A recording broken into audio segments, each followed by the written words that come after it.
semuanya, perkenalkan kami mahasiswa Sekolah Tinggi Ilmu Ekonomi dari kelompok 7 ingin menganalisis suatu desa di Desa Pondok Bungur, Kabupaten Asahan. Di sini kami dapat tugas dari Bapak Rahmat Suhargon, SH, MH dengan mata kuliah Pendidikan Pancasila. Jangan lupa like, comment, and subscribe video kami. Assalamualaikum warahmatullahi wabarakatuh. In this world, it's just us. You know it's not the same as it was.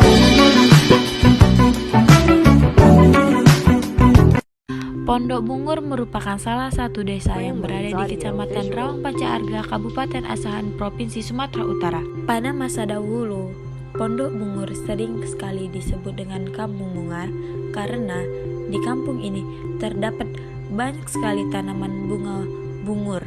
Desa ini dibuka sejak tahun 1886. Sebelumnya, desa ini merupakan hutan tempat penduduk untuk mencari rotan. Berikut kami akan mewawancarai kepala desa di Pondok Bungur. Namun, karena beliau pergi, digantikan oleh sekretaris desa di Pondok Bungur. Assalamualaikum warahmatullahi wabarakatuh. Selamat siang Pak. Kami dari mahasiswa STIEMA Sekolah Tinggi Ilmu Ekonomi Muhammadiyah Asahan ingin menganalisis desa Pak. Kami memilih desa Pondok Bungur dengan mata kuliah kami Pendidikan Pancasila dengan dosen Bapak Rahmat Suhargon, SH, MH. Pertama nih Pak, soal seluas wilayah Pondok Bungur nih berapa nih Pak? Luas wilayah Desa Pondok Bungur secara keseluruhan itu 46,683 hektar. Dengan penduduk Pak? Jumlah penduduk 3.826 jiwa keseluruhan, laki-laki perempuan dari yang bayi sampai yang tua. Soal suku dan budaya Pak, rata-rata masyarakatnya apa Pak? Kalau suku mayoritas di sini tuh Melayu tapi udah membaur dengan Jawa, juga ada Batak, udah membaur lah. Tapi kalau aslinya suku di Desa Pondok Bungur ini Melayu. Soal ekonomi Pak, ekonominya maju atau Kalau untuk Desa Pondok Bungur, status perekonomiannya saat ini berkembang. Karena pelan-pelan statusnya Desa Pondok Bungur ini memang berkembang. mayoritas agamanya Pak? Mayoritas agama Muslim, bisa dikatakan 90% Muslim. Ikonnya Pondok Bungur ini apa? Kalau ikon ada sejarah yang istilahnya nggak terlupakan itu. Ada masjid namanya di sini Masjid MTQ 1946. Itu adalah sejarah di mana lahirnya MTQ pertama di Indonesia, bahkan di dunia. Jadi itulah ikon Desa Pondok Bungur. Dan itulah yang istilahnya itu juga masuk dalam 5 prioritas Kabupaten Asahan untuk wisata religi di tahun ini, termasuk salah satunya di saya juga Masjid MTQ itu. Selain itu Pak, ada lagi kah peninggalan sejarahnya atau tidak? Kalau dari itu mungkin nggak ada sih kalau untuk itu. Tapi bisa dikatakan Desa Pondok Bungur ini termasuk desa yang bersejarah, bukan cuma untuk Asahan, Sumatera, tapi Indonesia. kalau pekerjaan rata-rata masyarakat sini Pak? Kalau mayoritas pekerjaannya bertani, kebun, ada sawah, ada juga petani sawit, ada juga petani karet atau getah, ya kan. Ada juga kalau pekerjaannya bisa dikatakan di sini tuh banyak masyarakat Desa Pondok Bungur itu kerjanya di bangunan. Bahkan banyak juga masyarakatnya yang merantau sampai ke luar sana, rata-rata di bangunan. Mayoritasnya lebih banyak pengusaha Pak atau petani? Kalau dikatakan mayoritas di sini untuk petani lah. Petani. Rata-rata memang bertani berkebun.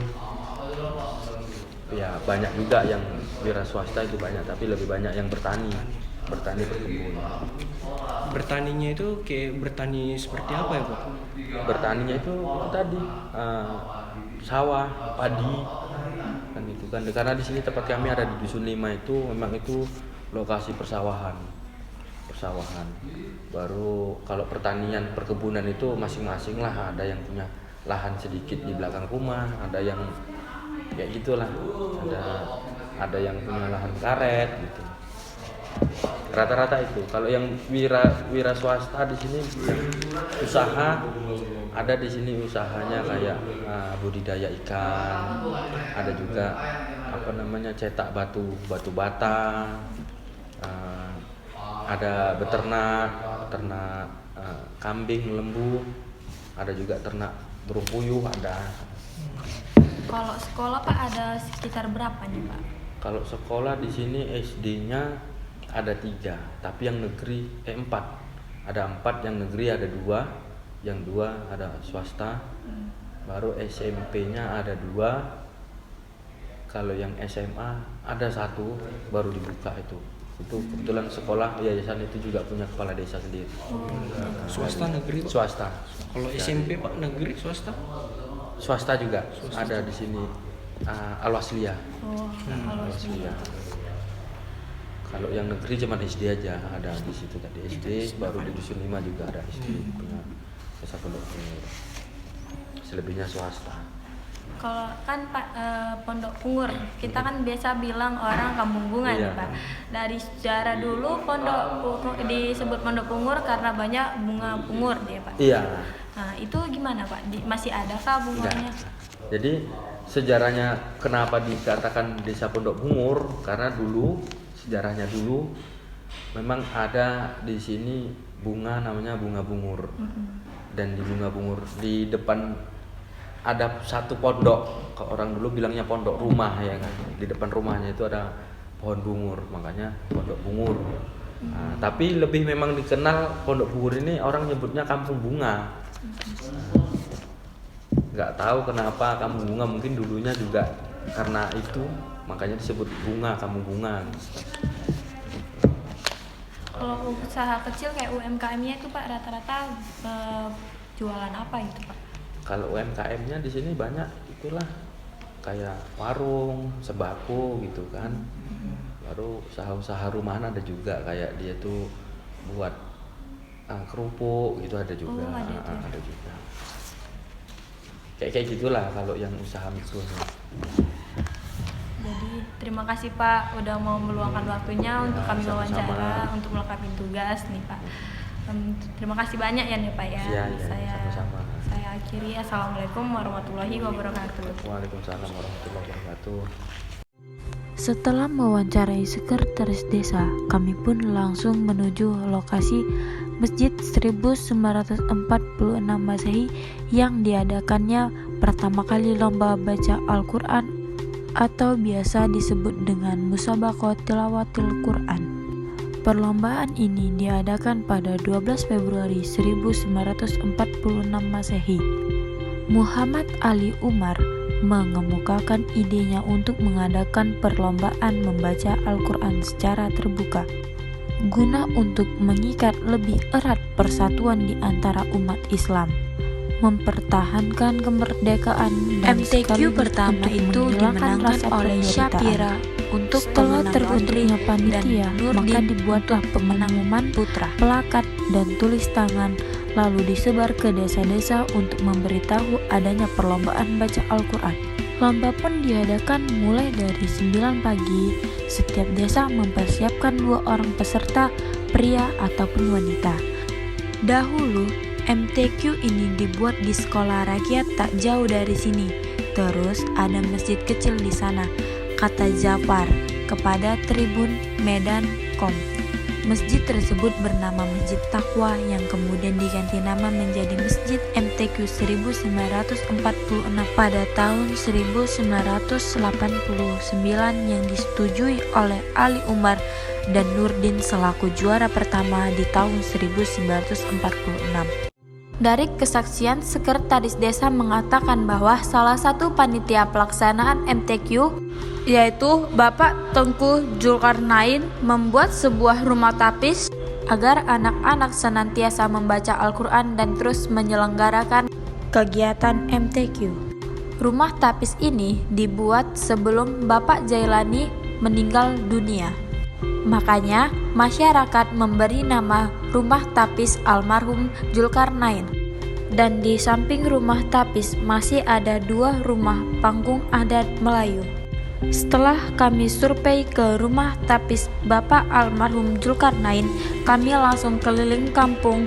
Di hari kedua, kami langsung menuju Dusun 5, di mana masyarakat memberi nama Kampung Batak karena mayoritas masyarakat tersebut beragama Kristen dan bermayoritas suku Batak. Di kampung ini, mayoritasnya rata-rata itu sebagai petani. Di Dusun 5 ini berbatasan dengan Rawang Pasar 4. Saat berada di sana, kami langsung mewawancarai salah satu warga di sana. Assalamualaikum warahmatullahi wabarakatuh. Selamat siang Ibu. Maaf mengganggu waktunya.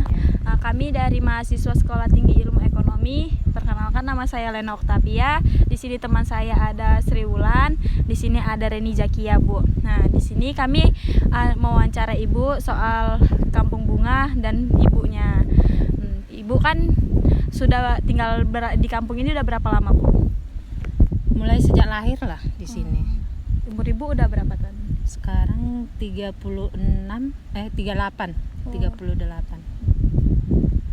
Bu, selain Ibu profesinya petani gitu kan, Bu, Ibu ada nggak profesi lain gitu?